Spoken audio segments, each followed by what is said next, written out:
दोस्तों, मेरे चैनल को जरूर सब्सक्राइब करें। आपका बहुत बहुत धन्यवाद।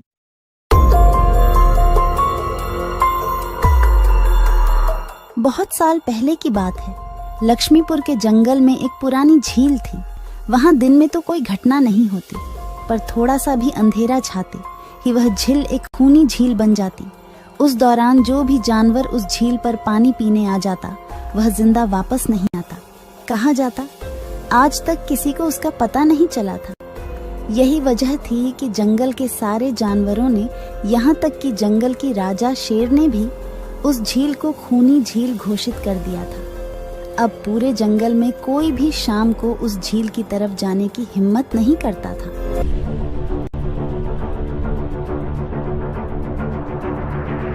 एक दिन उस जंगल में एक बंदर आ जाता है। उसकी और खरगोश की मुलाकात होती है। अरे बंदर भाई, कौन हो तुम? पहले तो तुम्हें इस जंगल में कभी नहीं देखा। खरगोश भाई, आज तक मैं शहर में इंसानों के बीच चिड़ियाघर में था। किसी तरह आजाद होकर आया हूँ।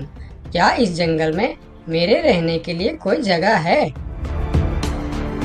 हाँ बंदर भाई, ये हम जैसे जानवरों का घर है, इंसानों का चिड़ियाघर नहीं। आओ, मैं तुम्हें पूरी जंगल की सैर करवाता हूँ, सारी जगह के बारे में बताता हूँ। जो जगह पसंद आए वहीं टिक जाना। और खरगोश बंदर को पूरा जंगल घुमाता है।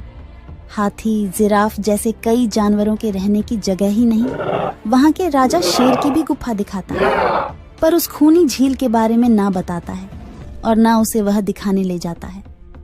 बंदर वहीं बरगद के एक बड़े से पेड़ को अपने रहने के लिए पसंद कर लेता है। वहां रहते हुए अभी उसे 2 दिन ही गुजरते हैं कि तीसरे दिन शाम को घूमता हुआ वह उसी खूनी झील के पास पहुंच जाता है। अरे वाह, कितने सुंदर झील है। जी तो करता है ठंडे ठंडे पानी में कूद कर नहा लूं, लेकिन सर्दी होने का डर है। चलो, आज सिर्फ ठंडा ठंडा पानी से अपना प्यास ही बुझा लेते हैं।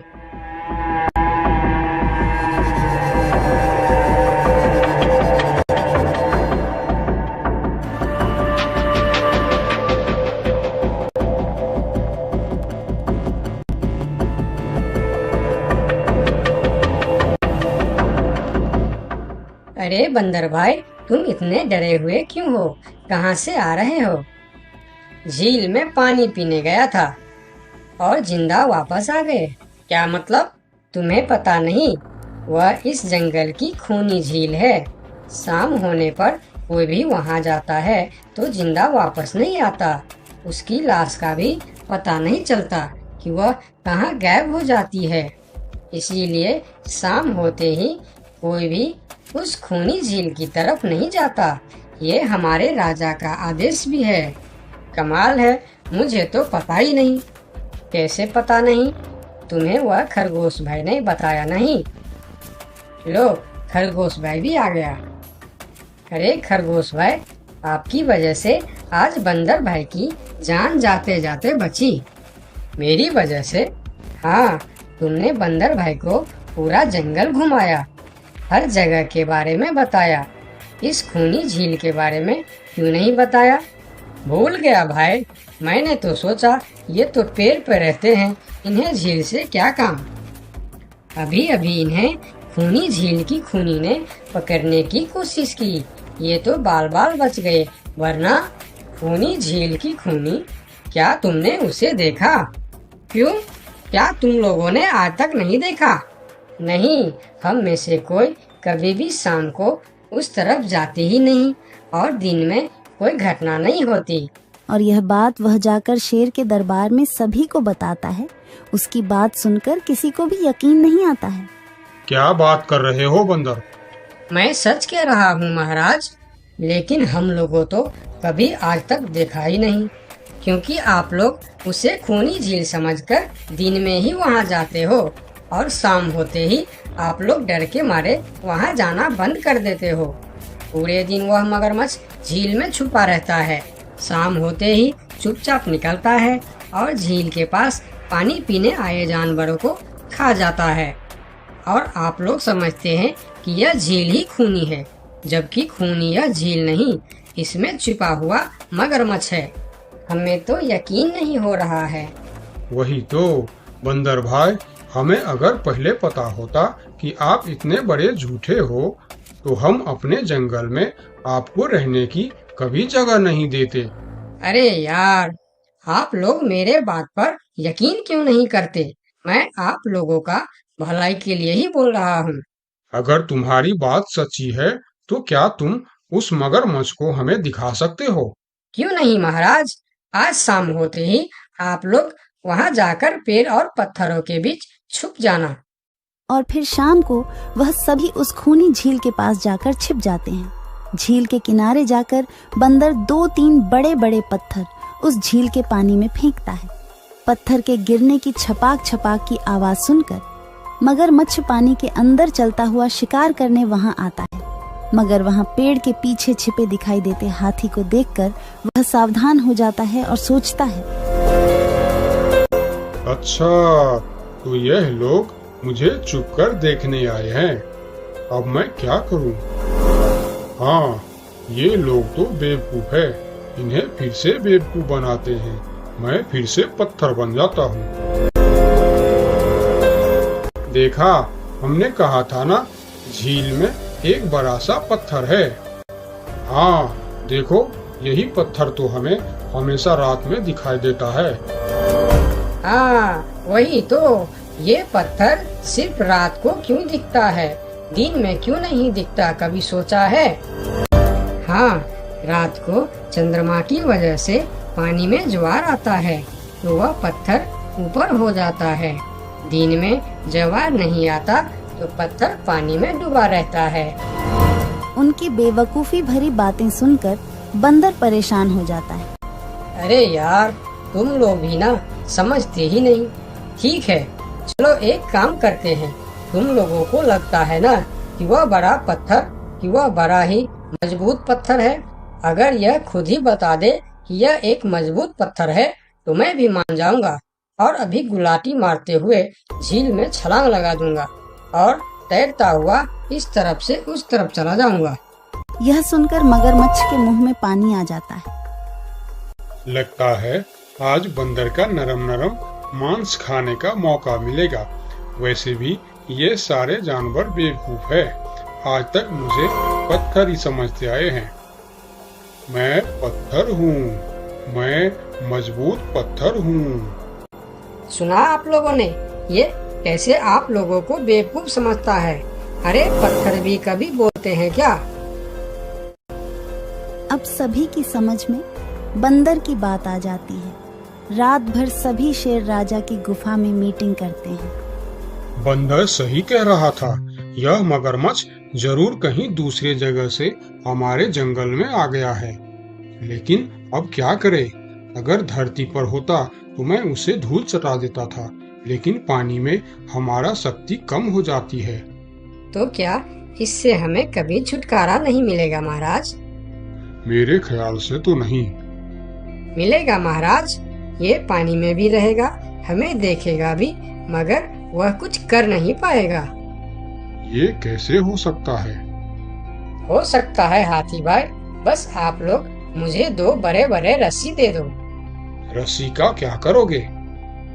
मैं शहर के चिड़ियाखाना में था तो एक एक तरीका सीखा है जानवरों पर कब्जा करने की। हम इस पर कब्जा कर लेंगे। और बंदर को 2 बड़ी बड़ी रस्सी लाकर दी जाती है। फिर बंदर उन सभी के साथ रस्सी लेकर उस खूनी झील पर पहुंचता है।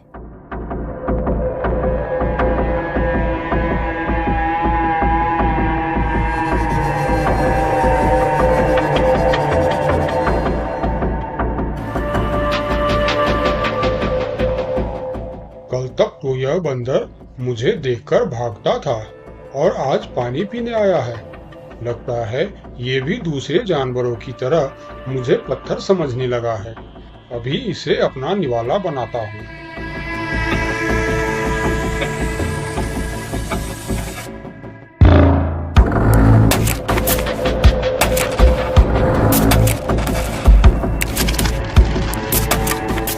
अरे, ये तो भाग भी नहीं पा रहा है। अब यह जितना ज्यादा फरफराएगा उतना यह फंदा कसता जाएगा और चुपचाप रहेगा तो फंदा ढीला रहेगा। जैसे यह फिर हिलेगा फिर फंदा कसता जाएगा। अब ना यह इससे छूट सकता है और ना पानी में जा सकता है। अरे वाह, फिर तो यह हमारा कुछ भी नहीं बिगाड़ सकता। अब हम सारे जानवर इस झील में कभी भी पानी पी सकते हैं, कभी भी नहा सकते हैं। अब यह हमारा कुछ भी नहीं बिगाड़ पाएगा। अरे वाह बंदर भाई, मान गए। आपने तो हमारी समस्या ही खत्म कर दी, वरना रात भर हमें प्यास ही रहना पड़ता था कि हमें झील में पानी पीने गया और झील ने हमें खा लिया। तो आज हमें एक बात समझ में आई है कि किसी भी अफवाह के चक्कर में हमें अपनी जगह छोड़कर नहीं जाना चाहिए, बल्कि उस अफवाह का समाधान क्या है वह खोजना चाहिए, क्योंकि कोई भी जगह खूनी नहीं होती, उस जगह पर रहने वाला खूनी होता है।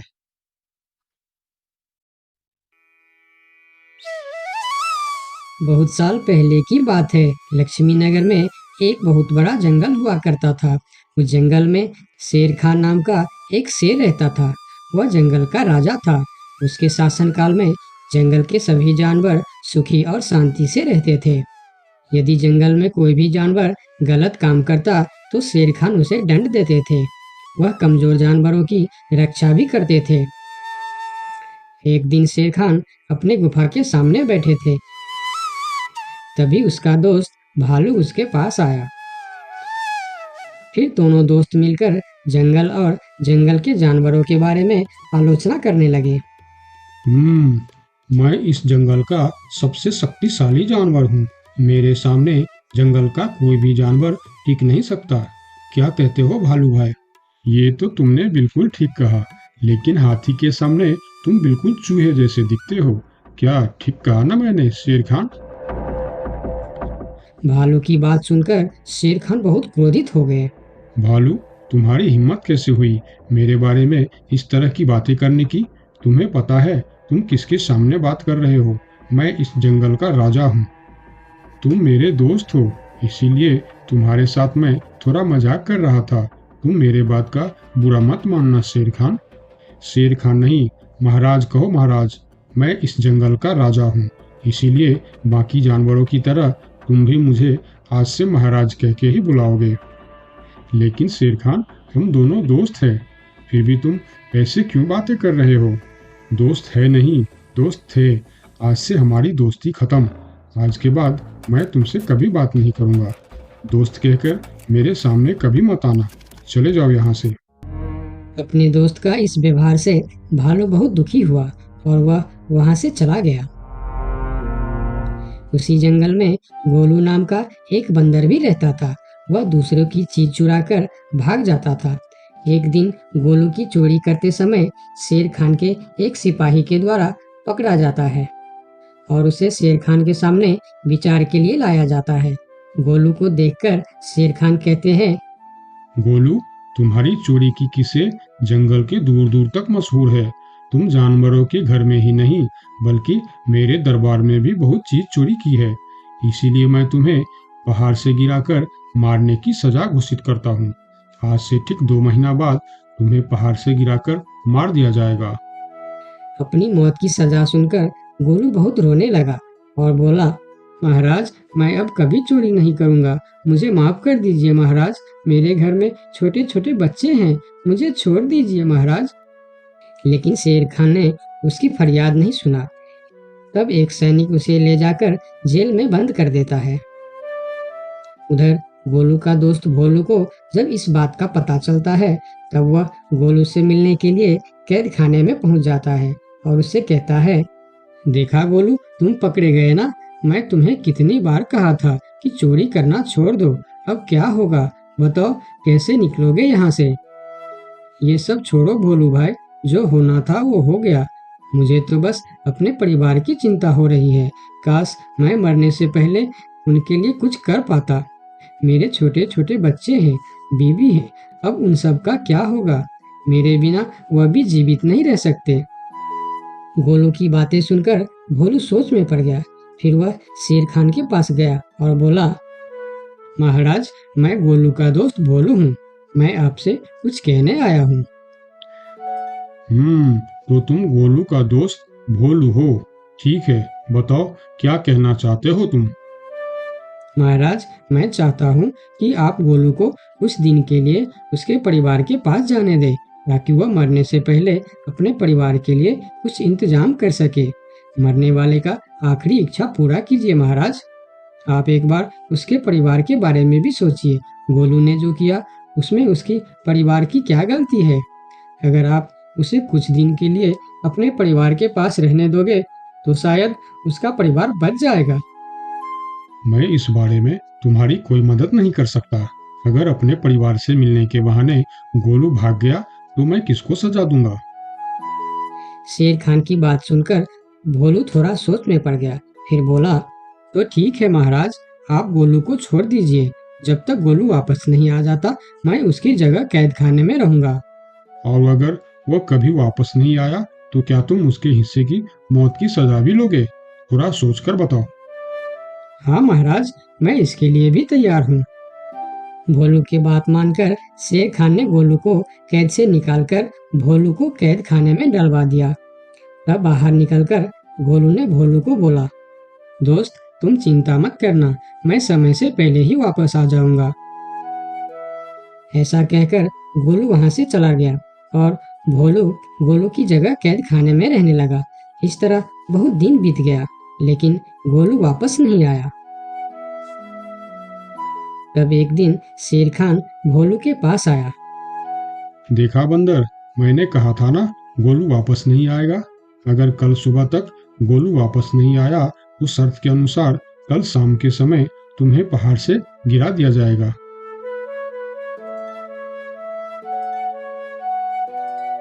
अगले दिन भी जब गोलू वापस नहीं आया तब शेर खान और उनके सैनिक भोलू को लेकर पहाड़ के किनारे पर गए।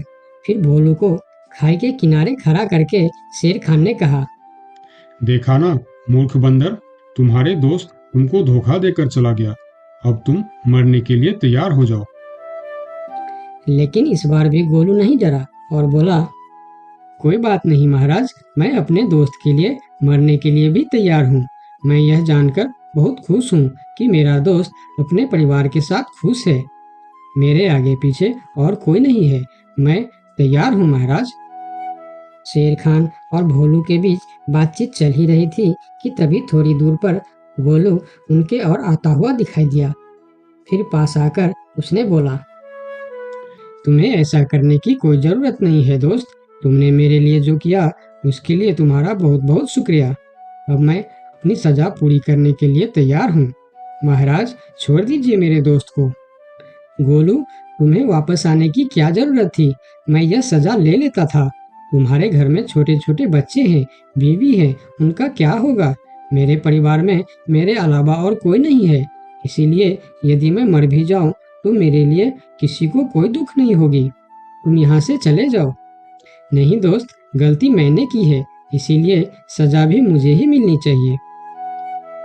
उन दोनों की दोस्ती को देखकर शेर खान सोचने लगे, ये दोनों अपने दोस्ती के खातिर एक दूसरे के लिए जान देने के लिए तैयार है, और मैं एक छोटी सी बात के लिए अपने सबसे अच्छे मित्र भालू से दोस्ती तोड़ दी। यह मैंने बहुत बड़ा गलती कर दी। मुझे इसका प्रायश्चित करना ही होगा। किसी को मरने की कोई जरूरत नहीं है। तुम दोनों की दोस्ती देखकर मैं गोलू की सजा माफ करता हूँ।